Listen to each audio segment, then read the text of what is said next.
Mulheres de Esperança. O cancro de mama é a doença que mais atinge as mulheres em Portugal. Inclusive, entre 24 e 25, o site do Ministério da Saúde indicou que surgem 6 a 7 mil novos casos de cancro de mama por ano. O cenário é assustador, principalmente porque está a afetar cada vez mais mulheres jovens adultas. E por essa razão, não apenas para falar da doença, mas trazer a esperança que pode surgir nesse momento, o episódio de hoje será a conversa com a nossa querida Mafalda Avelino. A Mafalda, além de ser uma mulher profundamente destemida, é um exemplo de que Deus nos cerca de esperança, mesmo quando não é possível acreditar em tal. Por isso, sem mais demoras, eu sou a Inês Gaspar. E eu sou a Sónia Simões e este é mais um episódio do Mulheres de Esperança. Aprender, orar, ouvir, crescer e dar. RTM Mulheres de Esperança. Sabemos que o cancro da mama é a doença que mais afeta as mulheres em Portugal e que está a atingir cada vez mulheres mais jovens. É um cenário que, como mulheres, nos toca profundamente. Desde o momento do diagnóstico, passar pelos tratamentos, a incerteza de não saber o que vem a seguir é uma montanha russa incomparável. Mas hoje não estamos aqui apenas para falar da doença, estamos aqui para falar de esperança. E quem nos vai dar este testemunho em primeira mão é a Mafalda Avelino, uma mulher que, no meio da maior alegria da sua vida, a gravidez, recebeu um diagnóstico de cancro da mama e que nos vai mostrar que é possível encontrar o favor e a graça de Deus mesmo nos momentos mais difíceis. Esperança para as mulheres de todo o mundo e através das gerações. Mafalda, é uma alegria enorme ter-te aqui connosco e poder ouvir em primeira mão o teu testemunho e a tua experiência de vida. E proponho que voltemos assim um pouquinho atrás no tempo. Como é que foi para ti o momento em que recebeste o diagnóstico? Com certeza deves ter notado que o teu corpo havia alguma coisa diferente, não é? E que o caminho até ao diagnóstico deve ter tido o seu ritmo, deve ter tido um percurso. Como é que foi isso tudo? Ok, então em primeiro lugar, obrigada por me receberes, é sempre um prazer falar contigo. Ahm, foi realmente um caminho demorado, longo. Eu engravidei, uma coisa que eu e o meu marido queríamos muito. Eu fiquei grávida e na altura eu sempre fui uma pessoa muito descuidada com o meu corpo, nunca fui ahm, de andar a pôr muitos cremes, nem. Não sei, nunca prestei muita atenção ao meu corpo. E com a gravidez comecei a ter alguns cuidados e foi exatamente a passar um creme XPTO que me recomendaram que eu percebi que tinha ali um altinho, uma coisinha na maminha, ahm, que achei que pudesse ser derivado de todas as alterações hormonais, que de facto até era, mas que não fosse nada de especial. Andámos para a frente e para trás, falei nisto à médica de família, fomos fazer um exame, poderia ser mastite, depois não passou com antibiótico. Enfim, isto andou assim, mas eu nunca a achar que fosse alguma coisa de esquisito. Entretanto, acabei por ser enviada pela minha médica de família para o hospital. Ahm, Isto depois de ter recebido um resultado de uma segunda ecografia que dizia que eu estava bem, estava limpa, que não havia nada.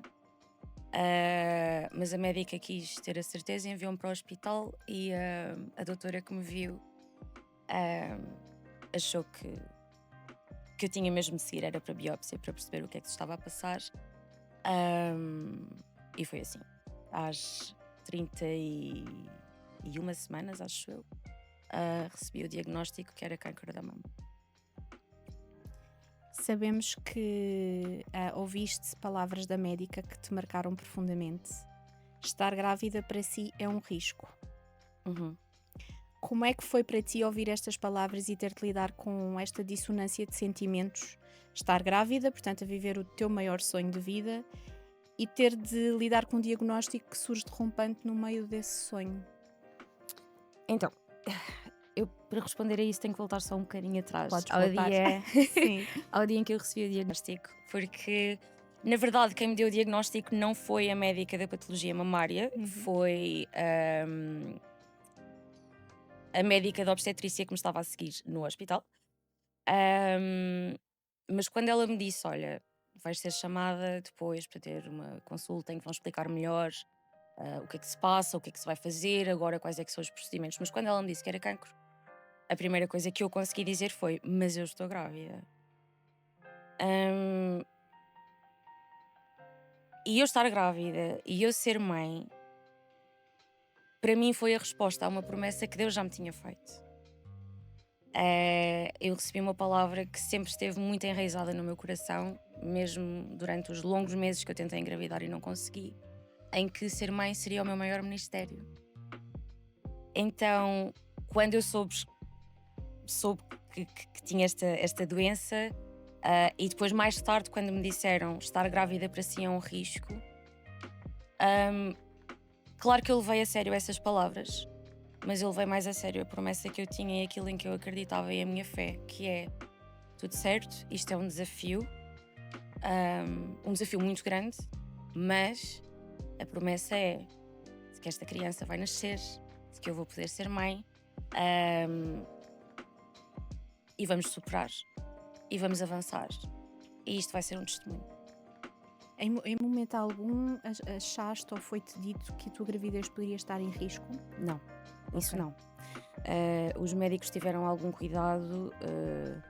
Aliás, o meu caso depois avançou muito rapidamente, exatamente por eu estar grávida, ahm, porque havia alguma necessidade de eu começar os tratamentos rapidamente, porque o cancro, sendo hormonal, não vou entrar aqui em nomes muito específicos, mas era um cancro agressivo, muito agressivo.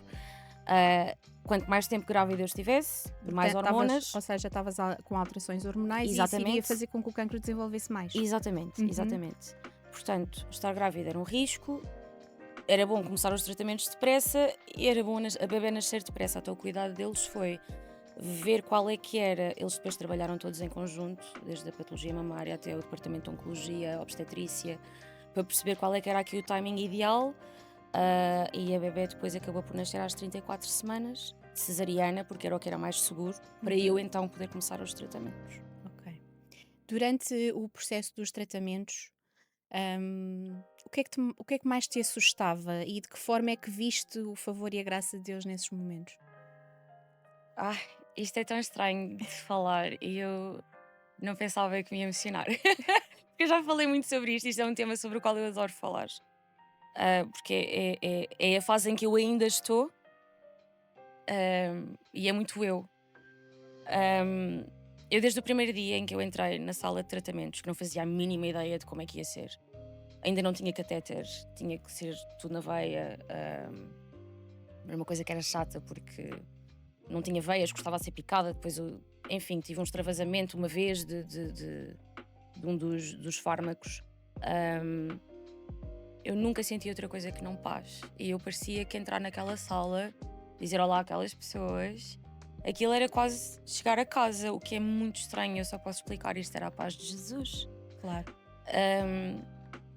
E eu entendi, ok, esta é a minha missão. O meu maior medo durante os tratamentos era passar despercebida ali dentro. Porque eu queria muito que as pessoas vissem e ouvissem como eu estava em paz, como eu estava alegre, como eu tinha uma fé que dizia que aconteça o que acontecer, eu sou dele, eu estou salvaguardada, eu sou de Deus, Deus é meu e é possível fazer esta jornada com o coração ao alto. E tive o privilégio e a oportunidade de falar muitas vezes de Jesus, muitas vezes da paz dele, muitas vezes do Espírito Santo. Até que eu até entendi e comecei mesmo a orar: Senhor, quando eu entrar por aquela porta, dá-me oportunidades para poder falar sobre o quão maravilhoso tu és. Então eu acho que o meu maior medo era mesmo esse, era entrar e ser só mais uma ali dentro. Ao olhar para este processo, tudo parece difícil e talvez a pergunta seja complicada, mas eu gostava que me dissesses o que é que foi mais difícil para ti ao longo deste percurso. Como é que lidaste com essa dificuldade com a esperança, não é? Como é que a esperança foi uma âncora neste momento? Eu acho que para mim o mais difícil não foi a parte dos tratamentos. Claro que era muito cansativo e houve alturas em que eu tinha tratamentos todas as semanas. Mas foi a parte de conciliar toda, todo o espectro da doença, os tratamentos, as coisas que tinha a fazer em casa, eu ter que descansar, os medicamentos que tinha que tomar à parte, eu tinha que ter uma série de cuidados com a pele, com os dentes, com as unhas. Ou seja, tinha que estar muito focada em mim, mas eu tinha uma bebé recém-nascida. Uhum. Essa parte para mim foi mais difícil. Gerir Conseguir, tudo. exatamente, conseguir dar a atenção que eu precisava de ter porque não me podia descuidar e eu entendi que, ok, Deus está a fazer a parte dele e eu tenho que fazer a minha parte e depois de cuidar da bebé. Ahm, eu senti-me logo bem dela. Eu sei que há pessoas, logo não, nos primeiros momentos depois dela nascer não foi assim muito automático. Há pessoas que demoram mais tempo. Eu estava curiosa para perceber como é que ia ser, mas assim que eu fui para o meu quartinho com ela, eu senti-me logo muito bem dela. Ela era muito minha. E isso foi difícil de preservar e cultivar durante a fase dos tratamentos inicialmente. Sim, porque por mais que se tenha ajuda, nós somos sempre a mãe, não é? Claro. E esse elo, essa ligação é muito difícil de, ok, espera aí um bocadinho que eu agora não sou tua mãe e vou ser doente agora, não é? É Exato. difícil de, não se consegue fazer isso, tem que ser Claro. uma mistura das duas. Esperança para as mulheres de todo o mundo e através das gerações. Nada melhor do que ouvir a partir de alguém que passou por algo assim. Palavras de esperança e alento para a alma. Especialmente porque Deus se fez presente num momento tão difícil. Mas não é o fim. Voltaremos com a segunda parte desta entrevista. É verdade, a Mafalda vai continuar connosco a encher-nos da esperança que a alcançou e a conduziu em toda esta jornada. Por isso, antes de nos despedirmos, queremos incentivar-te a enviar este episódio para aquela mulher que realmente precisa.